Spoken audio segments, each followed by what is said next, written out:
Good morning. Committee will come to order. The Subcommittee on Coast Guard and Maritime Transportation is meeting today to hear testimony on the President's fiscal year 2012 budget request from the leaders of the three federal agencies which promote, protect, and regulate vessels and mariners in U.S. waters and international trade. As my colleagues know, our nation is facing a tremendous budget crisis. Years of overspending have driven our national debt and deficit to record levels. This Congress must make extremely difficult decisions in the coming months to bring our spending under control and cut the deficit. The effort continues today with the presentation of the fiscal year 2012 budget request. The President's request, $9.85 billion for the Coast Guard in FY12, an increase of 1.8% over the current level. The members of this subcommittee are keenly aware that resources have not kept pace with the service's rapidly expanding mission portfolio in recent years. That's why I commend Admiral Papp for publicly saying the service must closely evaluate whether they continue to take on new missions in the current fiscal environment. I also commend the service for uncovering some savings through efficiencies in operations and the consolidation of services. I am interested in knowing if more operational savings can be found that will not adversely impact safety, security, and mission success. I also have some concerns with the Coast Guard's budget request.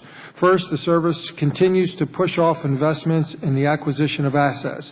The 5-year capital improvement plan proposes a fantastic 66% increase in funding over the next 3 fiscal years.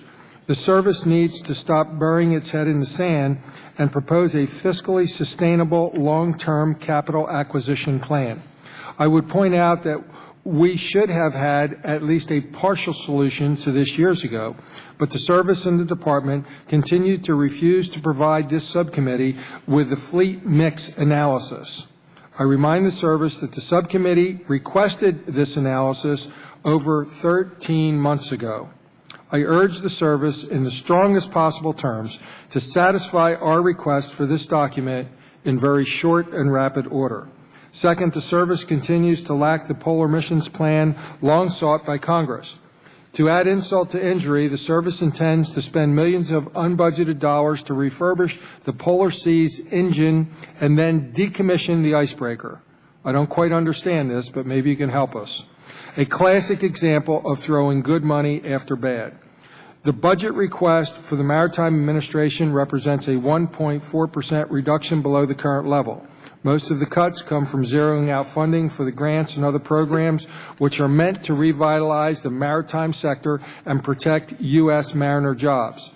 At the same time, the budget proposes to increase funding for operations and administration at the agency.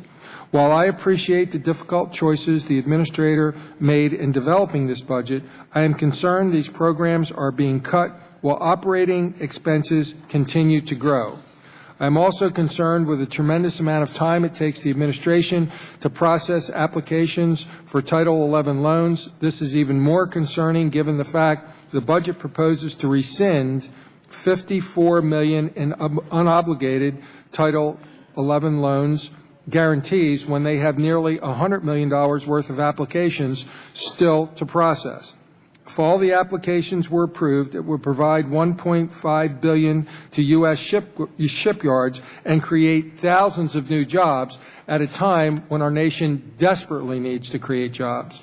Finally, the budget request for the Federal Maritime Commission proposes a 3% increase over the current levels. Although a 3% increase in the FMC budget amounts to less than $1 million, I really think it sends a wrong signal in the current fiscal environment where many agencies are not receiving any increase and some actually a reduction. The Commission needs to take a much closer look at their operations and try to develop savings through consolidation of services and more efficient operations. With that, I'd like to yield to Ranking Member Congressman Larson for your statement.